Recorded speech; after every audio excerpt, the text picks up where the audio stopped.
Alright, here's the first demo of me using the Vision Pro sitting in my living room. I'm doing the voiceover on top of this because I didn't turn the mic on when I recorded it, but you'll get the same idea. I can see clearly around the room. It actually looks much better inside the Vision Pro than it does on this recording. I can see through everything in the room. This is kind of the main home screen with the icons. They just kind of float over the room.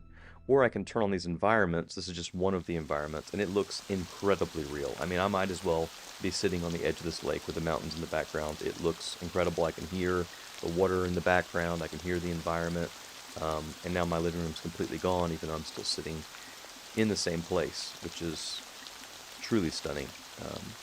So I'm just pinching and dragging to scroll through the different icons on the home screen of random things that I've downloaded. I can turn that environment back off or dim it down. Also, if it's on, you can see if I look over and Eden looks at me, I can actually see her through it. She kind of pops up through it, which is a weird little feature, but it does work. And then I'll dim it back down so I can see the environment. I kind of like seeing the environment for the most part. It's a little bit less disorienting because you actually see reality around you while everything else is layered on top of it. Some people would call this mixed reality or augmented reality. And let's see what else I did next. Looking at photos. So these are spatial photos, spatial videos that have been recorded.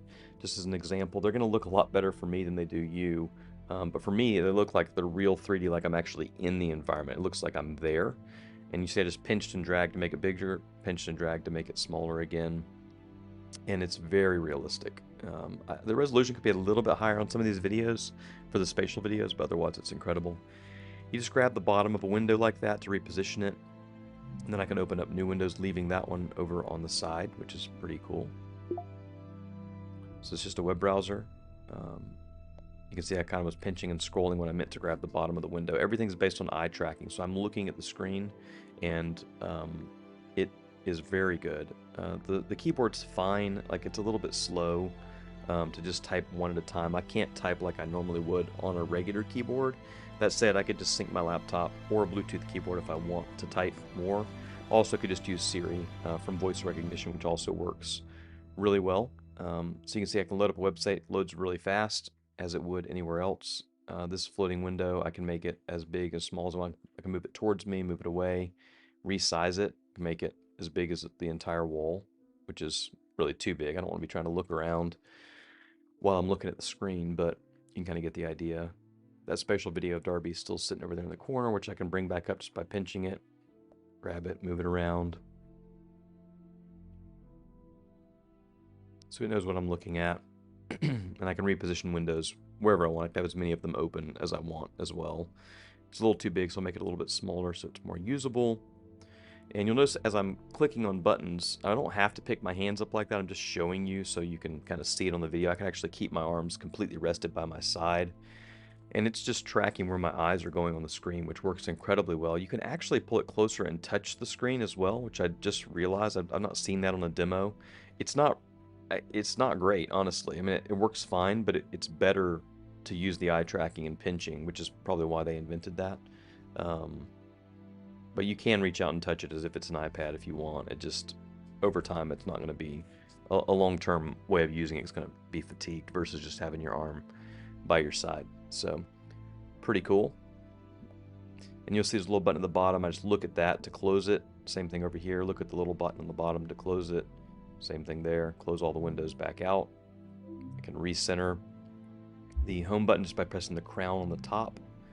And I'm back to my home screen again.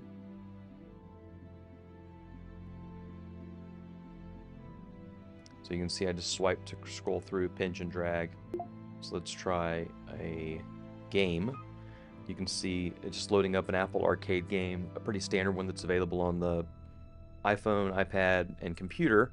It's basically the same game, but they immerse you in the environment, which is really wild. I think that things are going to be even crazier as they go. This is just really repurposing a game inside of an environment.